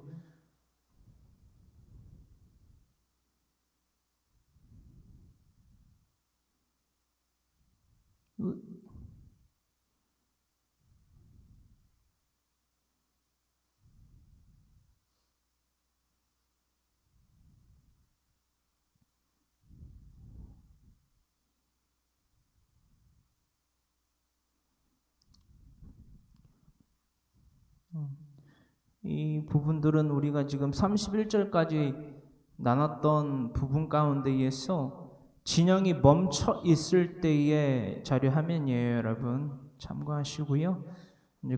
이제 성막이 진행했을 때, 이스라엘 진영이 진행했을 때의 방향과 구성에 대해서도 나눌 것입니다. 바로 32절과 34절의 말씀을 나누면서 여러분들에게 두 번째 선물을 드리고자 합니다. 이것도 카카오톡 단체창에 딱 보내드릴 거예요. 이것은 행진 순서와 이스라엘 백성들의 행진 순서와 그의 방식 그리고 직무들에 대한 기록입니다. 32절로부터 34절의 말씀 함께 합독합니다. 이상은 이스라엘 자손이 그들의 조상의 가문을 따라 계수된 자니 모든 진영의 군인 곧 계수된 자의 총계는 60만 3,550명이며 레위인은 이스라엘 자손과 함께 계수되지 아니하였으니 여호와께서 모세에게 명령하신 것 같았느니라. 이스라엘 자손이 여호와께서 모세에게 명령하신 대로 다 준행하여 각기 종족과 조상의 가문에 따르며 자기들의 길을 따라 진치기도 하며 행진하기도 하였더라. 아멘. 우리가 계속해서 알아볼 것이에요. 계속해서 알아볼 것이지만 그들의 성막 진영은 이렇게 생겼고요. 이렇게 진영을 성경을 토대로 제가 밤새 작업을 하면서 그렸는데 여러분들에게 잘 전달될지는 모르겠습니다. 살펴보시고 이것은 두 번째로 여러분들에게 드리는 선물이에요. 행군 진영은 또한 행군 진영 방향 또한 구성 또한 이렇게 또한 직무도 여러분들 나타나 있지요. 이렇게 구성되어져 있습니다. 이것도 학대에서 여러분 보여드려야죠. 이렇게 여러분들 구성되어 있습니다. 진행 방향은 동쪽으로 가는 거예요. 그래서 여러분들에게 몇 차례 이제 성막의 구도와 위치 그리고 어느 쪽이 북쪽인지 여러분들 기억하실 거예요. 이 성막에서 그 일곱 금초대가 떡상을 바라보고 있잖아요. 그렇죠? 그러면 떡상은 어디를 등지고 있는 거예요? 어느 쪽을? 북쪽을 등지고 있는 거잖아요. 그렇죠? 북쪽을 등지고 있고 일곱 금초대는 북쪽을 바라보고 있고. 그러니까 이 성막의 구도에 대해서 이해를 잘 못하시는 분들도 계셔서 말씀드리면 이 성막이 지어질 때 이 성막의 뒤쪽 그러니까 북쪽을 가리킨다고 해서 성막의 그러니까 지성소의 뒷방향이 북쪽이라고 생각하시는 분이 있어요.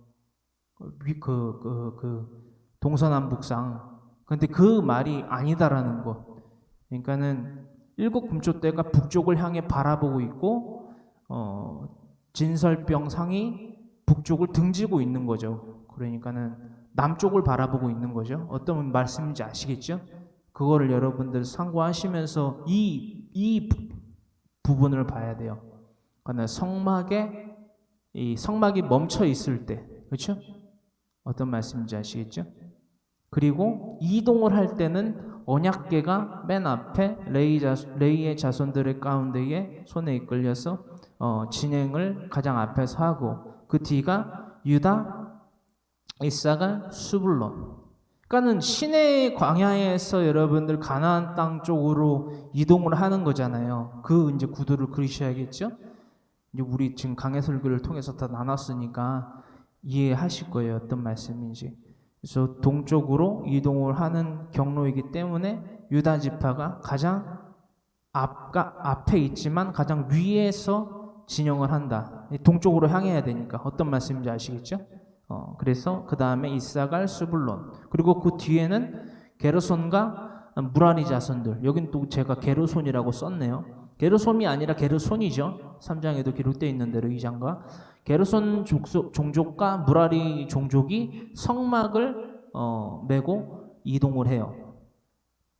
그리고 그 뒤로 르벤과 시몬과 갓지파 그 다음이 성물을 메고 고핫 자손들이 뒤를 따라요. 그리고 에브라임과 므낫세와 베냐민 그죠? 그 다음에 단과 아셀과 납달리 지파가 후대를 결성해서 이들이 진행을 합니다. 여러분 알아보시겠나요? 이것도 여러분들에게 아주 선물로. 제 숫자에 약한데 이거를 하려니까 아주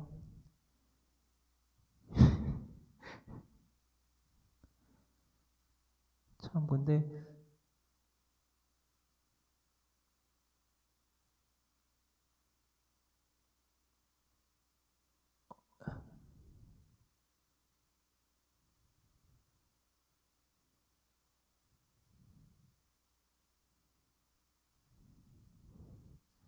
네. 행군 진영은 다음과 같이 완성되었다라는 거예요. 성막에 진을 치고 제사를 드릴 때에도 그렇죠? 또한 진행하며 가나안 땅을 향해 나아갈 때도 언제나 우리가 이런 성막을 진칠 때와 또한 진행할 때의 그림을 통하여서 또한 말씀을 통해서 본 것과 같이 언제나 레위 자손들은 언약궤 그리고 성막과 성물을 보호했습니다. 그렇죠? 성막과 언약궤와 성물을 보호했습니다. 레위 자손들은요. 그 외 나머지 지파는 계속되는 예배를 드릴 수 있도록 자신들을 보호했습니다. 외부로부터 내부로부터. 어떤 말씀인지 아시겠죠? 진영을 보세요. 성막을 진치고 있을 때와 진행했을 때도 항상 지켜지고 있습니다. 그렇죠? 성막과 성물이 항상 지켜지고 있어요. 그리고 하나님의 언약궤가 항상 앞에 있습니다. 또한 진을 치고 있을 때는 성막이 가장 가운데에 놓여지고 그 성막을 중심으로 레위 자손들이 그 성막을 동서남북으로 지키고 또한 각계 나머지 지파들이 그의 외벽을 쌓고 있었다라는 거예요. 마치 희년의 성내에 지어진 가호, 즉 기업을 귀중히 여겼던 것처럼 성막을 귀중히 여겼다라는 것, 우리가 또한 동일한 의미로서 상고해봐야만 하는 부분이고요. 거룩한 성회가 바로 이렇게 이루어졌다라는 것입니다. 이동을 할 때나 멈춰 있을 때나, 성회는 우리가 나눴던 대로 히브리어로 미크라 코데시이고요. 오늘날 우리는 이 레위 자손과 그 나머지 12지파들이 보호를 하고 경계를 하고 분별을 했던 것처럼 이 성회의 삶을 살아야만 하는 우리가, 교회의 삶을 살아야만 하는 우리가 무엇 때문에 또한 무엇을 가지고 무엇을 보호하는 삶을 살아가고 있는지를 분명히 깨달아야만 된다는 것입니다. 무엇 때문에 무엇을 가지고 무엇을 보호하는 삶을 살아야만 하는가? 무엇 때문에 무엇을 가지고 무엇을 보호하는 삶을 살아야만 하는지 분명히 알아야만 합니다. 여러분, 우리들의 목적이 영혼 구원이 맞습니까? 맞습니까? 우리들의 삶의 유일한 소원이요, 영혼 구원이 맞냐는 거예요. 이에 대한 질문에 대해서 우리가 단호히 대답을 못한다면 우리 그냥 종교 생활하는 사람이에요. 여러분, 우리는 영원히 죽지 않고 살아갈 수 있는 사람이라고 착각하는 존재라는 말이에요. 꿈꾸는 자들, 헛된 망상에 젖어 사는 사람들일 수밖에 없어요. 우리의 삶의 유일한 목적이 영혼 구원이 아니라면 우리는 헛된 망상을 쫓아 살아가는 우상 숭배의 삶을 살아가는 쭉정이와 같은 자들이라는 것을 증명하고 있다는 것입니다.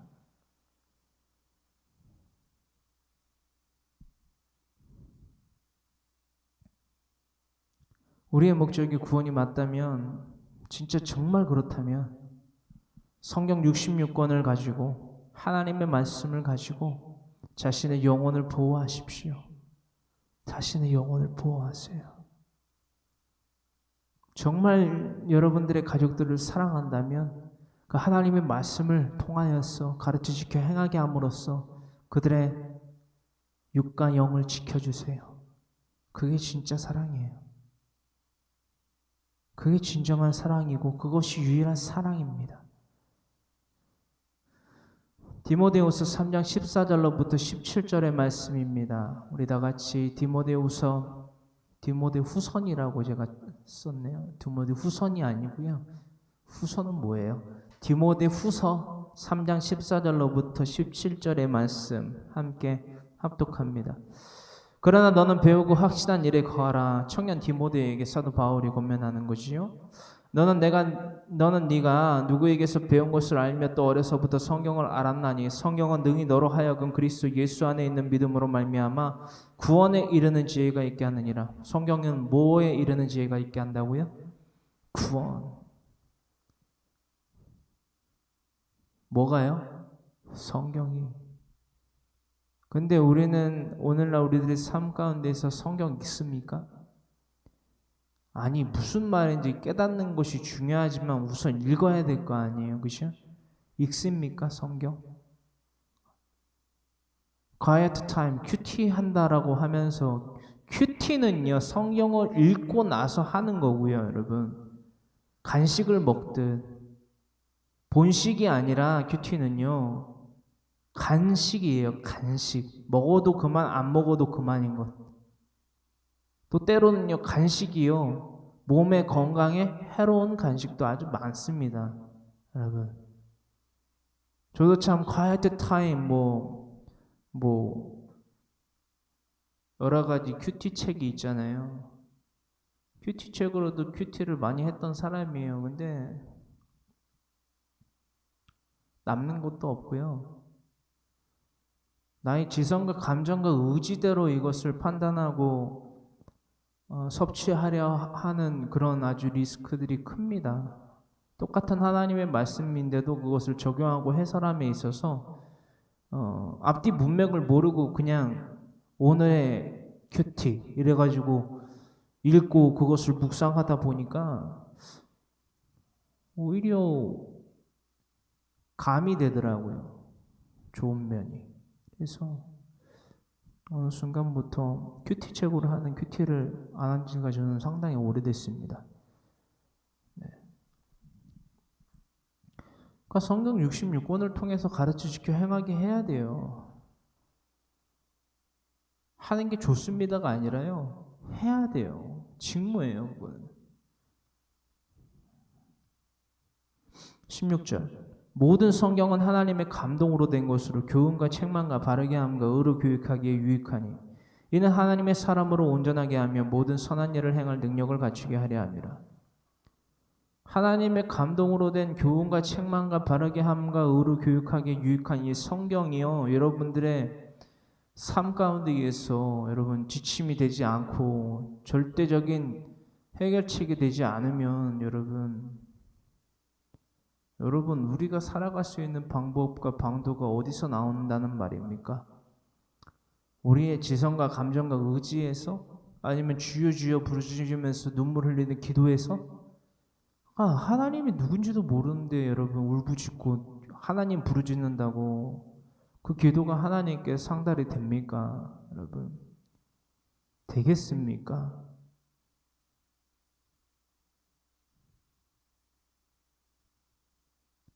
애굽의 바로도요 하나님이라는 이름을 알았어요. 여러분 우리가 강해 설교를 통해서 나눠봤지만 애굽의 바로가요, 애굽의 왕이요 하나님의 이름을 몰랐습니까? 모세를 통해서 알았어요. 그 전부터 알았어요. 히브리인들을 통하여서. 그죠?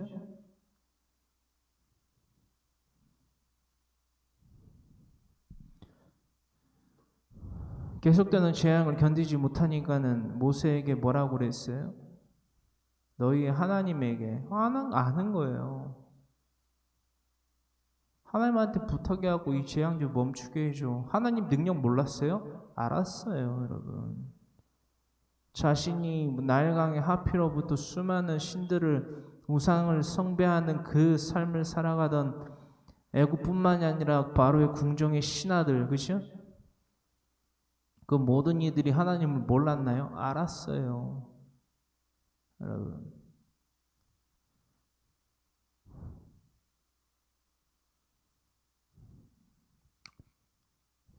여러분 우리들의 삶이요 애굽의 바로보다도 못한 자들의 삶이 되어서는 안 되잖아요, 여러분.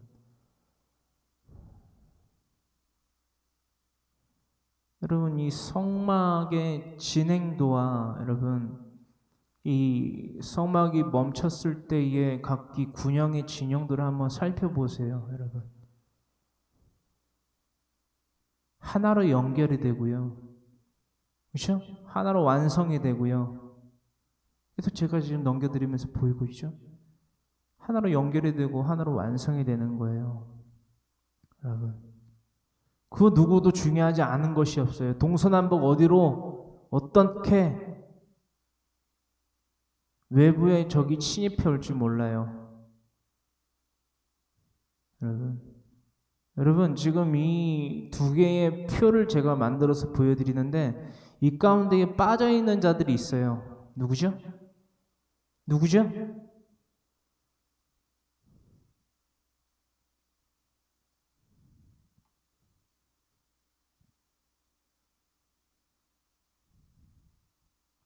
(60만 3,550명) 이외에 계수에 들지 아니한 레위의 자손들 이외에 누가 남았죠?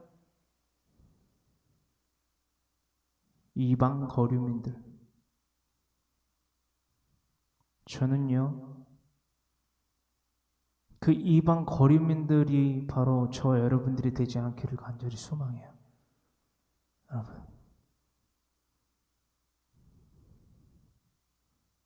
하나님을 사모하고 하나님께 예배드리는 한 진영 가운데 속하지 아니한 자들로서 아웃사이더들로서 쭉정이들로서 살아가는 자들의 삶을 그치길 바래요. 제가 그렇게 되길 원하고 여러분들이 그렇게 되기를 원해요. 그래야만 되니까. 그리고 혹은 저 안에 섞여 있음 가운데에 방종으로 말미암아 패역한 백성에 대해서 저 민족 가운데에서 제하여 버려지는 자들이 되지 않기를 원해요. 저 가운데에 거의 대부분이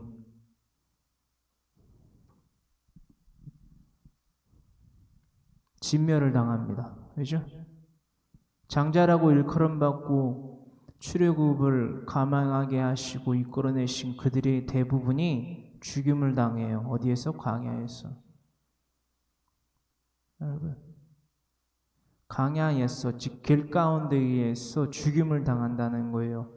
이는 마치 우리들이 살아가고 있는 이 인생이라는 길, 즉 광야라는 이 길 가운데에서 진멸받는 우리들의 삶이 되지는 말아야 된다라는 교훈과 책망을, 하나님의 의를 교육받는 이 시간이 되었습니다. 여러분, 예배는 드려주는 게 아니에요. 그런 대먹지 못한 생각과 실천이 우리들의 삶 가운데 있어 계속되고 되풀이된다면 저는 참을 수가 없어요.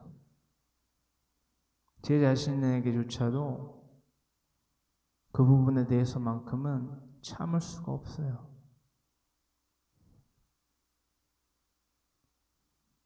내가 내 남편에게, 아내에게, 부모에게, 자식들에게, 친지에게, 이웃에게 다 쓰고 남은 내 지성과 감정과 의지와 열정 가지고 하나님한테 드린다. 무슨 하나님이 거짓입니까? 여러분?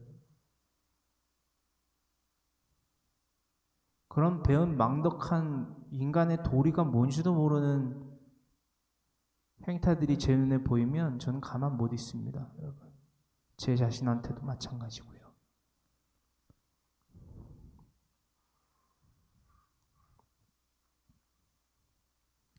여러분, 우리가 이 디모데 후서 3장 14절로부터 17절의 말씀을 날마다 묵상하고 있는데요. 이것이 단지 어떤 습관에 길들여져서 외우는 이 세상의 수많은 주술과 주문 가운데의 하나가 되어서는 안 됩니다. 이 말씀은 그냥 곧대로예요, 여러분. 구원을 얻게 하는 하나님의 말씀. 하나님의 사람으로 행하게 하는 능력을 갖추게 하는 말씀. 무슨 능력이요? 하나님의 사람으로 온전케 하며 모든 선한 일을 행하기에 부족함이 없는 능력을 갖추게 하시는 하나님의 말씀. 그 말씀을 왜 안 읽어요? 안 읽는 이유는 뭘까요? 명백히 밝혀지는 거죠. 내가 아직도 살만한 거예요. 그게 무슨 하나님을 믿는 자예요, 여러분? 하나님 말씀을 읽어주는 거라고 생각해서 우리가 감사한지를 몰라요, 여러분. 날마다 묵상하고 성경을 연구해서 여러분들한테 그렇게 올려드리는 게 편한 일이라고 생각하십니까? 여러분 한번 해보세요. 한번 해보시라고요.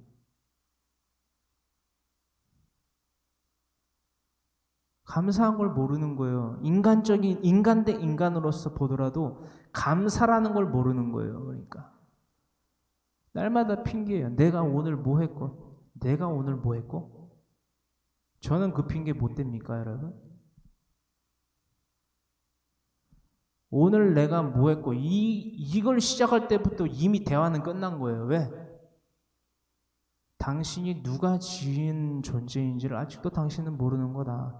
당신 아침에 일어나면 뭐 합니까? 당신 오늘 일어나면 오늘 삶 어떻게 살까 그것부터 걱정하지 않습니까?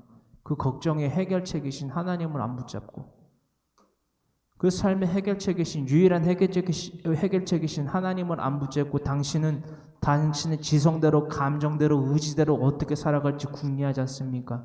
그러니까 당신의 삶이 그렇게 망하는 거예요, 날마다. 이게 너무한 말 같아요, 여러분.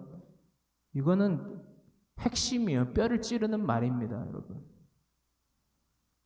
오늘도 저는 여러분들에게 묻습니다. 여러분, 아침에 눈 뜨면 뭐 하십니까? 여러분, 저녁에 눈 감으실 때 뭐 하십니까? 대답하셔야 된다는 거예요. 자신의 지성대로, 감정대로, 의지대로 살아갈 수 있다라고 생각하거나 살아가는 사람들은요, 하나님을 믿는 사람이 아니에요. 그냥 이용해 먹으려고 하는 사람이죠. 하나님을 이용해 먹어요? 그게 될 것 같아요, 여러분?